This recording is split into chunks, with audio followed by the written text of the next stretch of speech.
ಓಂ ಶಂ ಶನೇಶ್ಚರಾಯ ನಮಃ. ನಮಸ್ಕಾರ ಸ್ನೇಹಿತರೆ, welcome to VRL astro and Ayur 369 YouTube channel. ಕುಂಭರಾಶಿಯವರಿಗೆ ಅರ್ಧವಾರ್ಷಿಕ ಭವಿಷ್ಯದ ಬಗ್ಗೆ ಈ ವಿಡಿಯೋದಲ್ಲಿ ತಿಳಿಸಿಕೊಡಲಿದ್ದೇನೆ. 2026ರಲ್ಲಿ 6 ತಿಂಗಳುಗಳು ಕಳೆದು ಹೋಗಿದೆ. ಇನ್ನುಳಿದಂತಹ 6 ತಿಂಗಳಲ್ಲಿ ನವಗ್ರಹಗಳು ಕುಂಭರಾಶಿಯವರ ಜೀವನದ ಮೇಲೆ ಯಾವ ರೀತಿಯ ಪ್ರಭಾವವನ್ನು ಬೀರಲಿದೆ ಎಂದು ನೋಡೋಣ. ಈ 6 ತಿಂಗಳಲ್ಲಿ ಶನಿಗ್ರಹ ವಕ್ರ ಚಲನೆ ಪ್ರಾರಂಭಿಸಲಿದೆ. ಶನಿಗ್ರಹದ ಬಗ್ಗೆ ಸಪರೇಟ್ ವಿಡಿಯೋ ಮಾಡಿ ಅಪ್ಲೋಡ್ ಮಾಡ್ತೇನೆ. ಪ್ರಸ್ತುತವಾಗಿ ಕುಂಭರಾಶಿಯವರಿಗೆ ಗೋಚಾರದಲ್ಲಿ ಗ್ರಹಗಳ ಪ್ಲೇಸ್ಮೆಂಟ್ ಹೇಗಿದೆ ಅಂತ ನೋಡೋಣ. ನಿಮ್ಮ ರಾಶಿಯಲ್ಲಿಯೇ ರಾಹುಗ್ರಹ ಸ್ಥಿತವಾಗಿದೆ. ಸಪ್ತಮ ಭಾವದಲ್ಲಿ ಕೇತುಗ್ರಹ, ಕುಟುಂಬ ಸ್ಥಾನದಲ್ಲಿ ಶನಿಗ್ರಹ, ಚತುರ್ಥ ಭಾವದಲ್ಲಿ ಮಂಗಳ ಗ್ರಹ, ಪಂಚಮ ಭಾವದಲ್ಲಿ ಸೂರ್ಯಗ್ರಹ, 6ನೇ ಭಾವದಲ್ಲಿ ಗುರುಗ್ರಹ, ಶುಕ್ರಗ್ರಹ, ಬುಧ ಗ್ರಹಗಳು ಸ್ಥಿತವಾಗಿದೆ. ರಾಹುಗ್ರಹ ಡಿಸೆಂಬರ್ 6ರವರೆಗೂ ನಿಮ್ಮ ರಾಶಿಯಲ್ಲಿಯೇ ಸ್ಥಿತವಾಗಿರುತ್ತದೆ. ನಿಮ್ಮ ಚಂದ್ರನ ಜೊತೆ ರಾಹುಗ್ರಹವಿದೆ. ಚಂದ್ರ ಅಂದರೆ ನಿಮ್ಮ ಮನಸ್ಸು. ಕಳೆದ 6 ತಿಂಗಳಿಂದ ನಿಮ್ಮ ಮೈಂಡ್ ಡೈವರ್ಟ್ ಆಗಿರುತ್ತದೆ. ಇನ್ಸೆಕ್ಯೂರಿಟಿ ಫೀಲಲ್ಲಿ ಇರುತ್ತೀರಾ. ಆತ್ಮತೃಪ್ತಿ ಇರುವುದಿಲ್ಲ. ಇದಕ್ಕಿಂತ ಬೆಸ್ಟ್ ವಸ್ತು ತೆಗೆದುಕೊಳ್ಳಬಹುದಿತ್ತು ಎಂಬಂತಹ ಅತೃಪ್ತ ಭಾವನೆಯಿಂದ ಕೂಡಿರುತ್ತೀರಾ. ಭ್ರಮೆ, ಭೀತಿ ತುಂಬಿರುತ್ತದೆ. ಆದರೆ ರಾಹು ರಾಶಿಯಲ್ಲಿದ್ದಾಗ ನಿಮ್ಮ ತಲೆಗೆ ಎಕ್ಸ್ಟ್ರಾಡಿನರಿ ಐಡಿಯಾಸ್ಗಳು, ಪ್ಲಾನ್ಗಳು ಬರುತ್ತವೆ. ಆದರೆ ಸೆಲ್ಫ್ ಡೌಟ್ ಇದ್ದೇ ಇರುತ್ತದೆ. ರಿಲೇಷನ್ಶಿಪ್ಪಲ್ಲಿ ಅನುಮಾನ, ಮಿಸ್ಅಂಡರ್ಸ್ಟ್ಯಾಂಡಿಂಗ್ ಇರುತ್ತದೆ. ಜಾಬ್ ಮಾಡುತ್ತಿದ್ದರೆ ಇದಕ್ಕಿಂತ ಬೆಸ್ಟ್ ಜಾಬ್ ಸಿಗಬಹುದಿತ್ತು, ಇನ್ನೂ ಹಣ ಹೆಚ್ಚಾಗಿ ಬರಬೇಕಿತ್ತು, ಬ್ಯಾಂಕ್ ಬ್ಯಾಲೆನ್ಸಲ್ಲಿ ಇನ್ನೂ ಹೆಚ್ಚು ಹಣವಿರಬೇಕಿತ್ತು, ಈ ರೀತಿಯ ಮೈಂಡ್ಸೆಟ್ ಇರುತ್ತದೆ. ಆದರೆ ನಿಮ್ಮ ಜನ್ಮ ಕುಂಡಲಿಯಲ್ಲಿ ನಿಮ್ಮ ಲಗ್ನಾಧಿಪತಿ ರಾಹುಗ್ರಹ ಸ್ಟ್ರಾಂಗ್ ಆಗಿ ಪ್ಲೇಸ್ಮೆಂಟ್ ಆಗಿದ್ದರೆ ನಿಮಗೆ ಇನೋವೇಟಿವ್ ಐಡಿಯಾಸ್ಗಳು ಬರುತ್ತವೆ. ಟೆಕ್ನಿಕಲ್ ನಾಲೆಡ್ಜ್ ಹೆಚ್ಚಾಗಿರುತ್ತದೆ. AI ಬಗ್ಗೆ ಒಳ್ಳೆ ನಾಲೆಡ್ಜ್ ಇರುತ್ತದೆ. ಶನಿಗ್ರಹ ನಿಮ್ಮ ಕುಟುಂಬ ಸ್ಥಾನದಲ್ಲಿದೆ. ಶನಿಗ್ರಹ ಜುಲೈ 27ಕ್ಕೆ ವಕ್ರಿಯಾಗಲಿದೆ. ಅಂದರೆ ವಕ್ರ ಚಲನೆಯನ್ನು ಪ್ರಾರಂಭಿಸಿ ಡಿಸೆಂಬರ್ 11ರವರೆಗೂ ವಕ್ರಿಯಾಗಿಯೇ ಇರಲಿದೆ. ನಿಮ್ಮ ರಾಶ್ಯಾಧಿಪತಿ ಶನಿಗ್ರಹ 2ನೇ ಭಾವದಲ್ಲಿದೆ.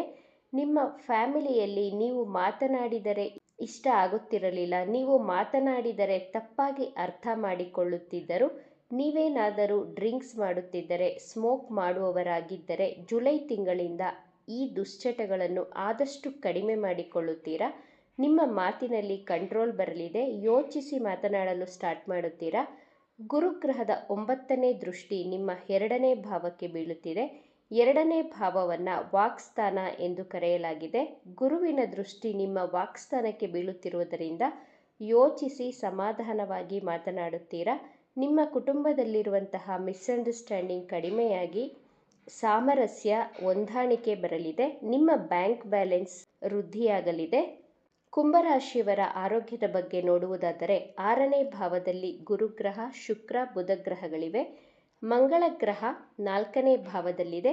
ಆಗಸ್ಟ್ 3ರಿಂದ 19 ಆಗಸ್ಟ್ 26ರವರೆಗೂ ಮಂಗಳ ಗ್ರಹ ನಿಮ್ಮ ಪಂಚಮ ಭಾವದಲ್ಲಿ ಗೋಚಾರ ಮಾಡಲಿದೆ. ಈ ಟೈಮ್ ಪೀರಿಯಡಲ್ಲಿ ಊಟ ತಿಂಡಿಯ ಬಗ್ಗೆ ವಿಶೇಷವಾದಂತಹ ಗಮನವನ್ನು ಕೊಡಿ. ತಲೆನೋವು, ಮೈಗ್ರೇನ್, ಸೈನಸ್ ಸಮಸ್ಯೆ ಇರುವವರು ಇನ್ನೂ ಹೆಚ್ಚಿನ ಕಾಳಜಿಯನ್ನು ವಹಿಸಬೇಕು. ತುಂಬ ಕೇರ್ಫುಲ್ ಆಗಿರಬೇಕು. ಗಂಟಲಿಗೆ ಸಂಬಂಧಿಸಿದಂತಹ ಆರೋಗ್ಯ ಸಮಸ್ಯೆಗಳು, ಕೋಲ್ಡ್, ಕಾಫ್ ಆಗುವುದು, ಮಸಲ್ಸ್ ಕ್ರ್ಯಾಂಪ್ಸ್ ಆಗುವುದು, ಜಾಯಿಂಟ್ ಪೇನ್, ಬ್ಯಾಕ್ ಪೇನ್, ಈ ರೀತಿ ಸಮಸ್ಯೆಗಳನ್ನು ಸೆಪ್ಟೆಂಬರ್ 19ರಿಂದ ನವೆಂಬರ್ 19ರವರೆಗೂ ನೀವು ಫೇಸ್ ಮಾಡಬೇಕಾಗುತ್ತೆ. Muscles cramp, shoulder pain, back pain ಇರುತ್ತದೆ. ಜಿಮ್ಗೆ ಹೋಗುವವರು, ಯೋಗ ಮಾಡುವವರು, ಹೆಚ್ಚು ವರ್ಕೌಟ್ ಮಾಡುವವರು ತುಂಬ ಕೇರ್ಫುಲ್ಲಾಗಿ ಇರಬೇಕು. ಈ 6 ತಿಂಗಳು ಗಂಟಲಿಗೆ ಸಂಬಂಧಿಸಿದಂತಹ ಆರೋಗ್ಯ ಸಮಸ್ಯೆಗಳಿರುತ್ತವೆ. ನೀವು ಟ್ರಾವೆಲ್ ಮಾಡಿದಾಗ ಬೆಚ್ಚಗಿರುವಂತಹ ಉಡುಪುಗಳನ್ನು ಧರಿಸಿ. ಇಲ್ಲದಿದ್ದರೆ ಕೋಲ್ಡ್, ಮೈಗ್ರೇನ್ ಹೆಚ್ಚಾಗುವಂತಹ ಸಾಧ್ಯತೆಗಳಿವೆ. ಆಗಸ್ಟ್ 3ರಿಂದ ಸೆಪ್ಟೆಂಬರ್ 19ರವರೆಗೂ ನಿಮ್ಮ ಆರೋಗ್ಯದ ಬಗ್ಗೆ ವಿಶೇಷವಾದಂತಹ ಗಮನವನ್ನು ಕೊಡಿ. ಕುಂಭರಾಶಿ ವಿದ್ಯಾರ್ಥಿಗಳ ವಿದ್ಯಾಭ್ಯಾಸದ ಬಗ್ಗೆ ನೋಡೋಣ. ವಿದ್ಯಾರ್ಥಿಗಳಿಗೆ ಸೆಪ್ಟೆಂಬರ್ 3ರ ನಂತರ ಗುಡ್ ಟೈಮ್. ಶುಕ್ರಗ್ರಹ ಸೆಪ್ಟೆಂಬರ್ 3ರ ನಂತರ ತನ್ನ ಮೂಲ ತ್ರಿಕೋಣ ರಾಶಿಯಾದಂತಹ ತುಲಾ ರಾಶಿಯನ್ನು ಪ್ರವೇಶಿಸುತ್ತದೆ. ಬುಧ ಗ್ರಹ ಸೆಪ್ಟೆಂಬರ್ 7ಕ್ಕೆ ಕನ್ಯಾ ರಾಶಿಯನ್ನು ಪ್ರವೇಶಿಸಲಿದೆ. ಸೆಪ್ಟೆಂಬರ್ 3ರ ನಂತರ ಕುಂಭರಾಶಿ ವಿದ್ಯಾರ್ಥಿಗಳಿಗೆ ಎಕ್ಸಾಮ್ಸ್ ಇದ್ದರೆ ಉತ್ತಮ ಅಂಕಗಳನ್ನು ಸ್ಕೋರ್ ಮಾಡುತ್ತೀರಾ. ಕುಂಭರಾಶಿಯವರು ಹಾರ್ಡ್ ವರ್ಕ್ ಮಾಡುವುದರ ಬದಲು ಸ್ಮಾರ್ಟ್ ವರ್ಕ್ ಮಾಡಲು ಬಯಸುತ್ತೀರಾ? ಶಾರ್ಟ್ಕಟ್ ಹುಡುಕುತ್ತೀರಾ? ಕುಂಭರಾಶಿಯವರ ಕರಿಯರ್ ಬಗ್ಗೆ ನೋಡುವುದಾದರೆ ಗುರುಗ್ರಹ ನಿಮ್ಮ 6ನೇ ಭಾವದಿಂದ 5ನೇ ದೃಷ್ಟಿಯಿಂದ ದಶಮ ಭಾವವನ್ನು ನೋಡುತ್ತಿದೆ. 7ನೇ ದೃಷ್ಟಿಯಿಂದ ವ್ಯಯಭಾವವನ್ನು, 9ನೇ ದೃಷ್ಟಿಯಿಂದ 2ನೇ ಭಾವವನ್ನು ವೀಕ್ಷಿಸುತ್ತಿದೆ. ಕುಂಭರಾಶಿಯವರಿಗೆ ಧನಾಧಿಪತಿ ಹಾಗೂ ಲಾಭಾಧಿಪತಿಯಾಗಿ ಗುರುಗ್ರಹ 10ನೇ ಭಾವವನ್ನು ವೀಕ್ಷಿಸುತ್ತಿರುವುದರಿಂದ ನೀವು ಕೊಟ್ಟಂತಹ ಹಣ ವಾಪಸ್ ನಿಮಗೆ ಸಿಗಲಿದೆ. ನಿಮ್ಮ ಕರಿಯರ್ ಲೈಫಲ್ಲಿ ಗ್ರೋತ್ ಹಾಗೂ ಸಕ್ಸಸ್, ಹೆಸರು ಕೀರ್ತಿ ಸಿಗಲಿದೆ. ಮನೆ ಅಥವಾ ಪ್ರಾಪರ್ಟಿಯನ್ನು ಸೇಲ್ ಮಾಡಬೇಕು ಅಂದುಕೊಂಡಿರುವವರಿಗೆ ಇದು ಗುಡ್ ಟೈಮ್. ನವೆಂಬರ್ 1ರ ನಂತರ ನಿಮ್ಮ ಕಾರ್ಯಕ್ಷೇತ್ರದಲ್ಲಿ, ನಿಮ್ಮ ಬಿಸ್ನೆಸ್ಸಲ್ಲಿ ಹೆಚ್ಚು ಪರಿವರ್ತನೆ ಹಾಗೂ ಲಾಭವನ್ನು ನೋಡುತ್ತೀರಾ. ಪ್ರಮೋಷನ್ ಆಗುವಂತಹ ಸಾಧ್ಯತೆಗಳಿವೆ. ಜಾಬ್ ಚೇಂಜ್ ಮಾಡುತ್ತೀರಾ. ಮನೆಯನ್ನು ರಿನೋವೇಷನ್ ಮಾಡಿಸುತ್ತೀರಾ. ನವೆಂಬರ್ 1ರ ನಂತರ ಕುಂಭರಾಶಿಯವರಿಗೆ ಗುಡ್ ಟೈಮ್ ಸ್ಟಾರ್ಟ್ ಆಗಲಿದೆ. ನವೆಂಬರ್ 1ರ ನಂತರ ಹೊಸ ಬಿಸ್ನೆಸ್ ಸ್ಟಾರ್ಟ್ ಮಾಡಬೇಕು ಅಂದುಕೊಂಡಿರುವವರು ಸ್ಟಾರ್ಟ್ ಮಾಡಬಹುದು. ಇದು ಗೋಚಾರದ ಪ್ರಕಾರ. ಆದರೆ ನೀವು ಯಾವುದೇ ಬಿಸ್ನೆಸ್ ಪ್ರಾರಂಭಿಸುವಂತಹ ಮೊದಲು ನಿಮ್ಮ ಜನ್ಮ ಜಾತಕವನ್ನು, ಅಂದರೆ ನಿಮ್ಮ ಮೂಲ ಜಾತಕವನ್ನು ನುರಿತ ಜ್ಯೋತಿಷಿಗಳ ಬಳಿ ವಿಶ್ಲೇಷಣೆ ಮಾಡಿಸಿಕೊಳ್ಳಿ. ಪ್ರತಿನಿತ್ಯ ಹನುಮಾನ್ ಚಾಲೀಸವನ್ನು ಪಠಿಸಿ. ಪ್ರತಿ ಬಾರಿ ಹನುಮಾನ್ ಚಾಲೀಸವನ್ನು ಪಠಿಸಿ ಅಂತ ಹೇಳುವುದರ ಹಿಂದೆ ಒಂದು ಸೈಂಟಿಫಿಕ್ ರೀಸನ್ ಇದೆ. ಶನಿ ಗ್ರಹ ತಣ್ಣನೆಯ ಗ್ರಹ, ಅಂದರೆ ಕೋಲ್ಡ್ ಪ್ಲಾನೆಟ್.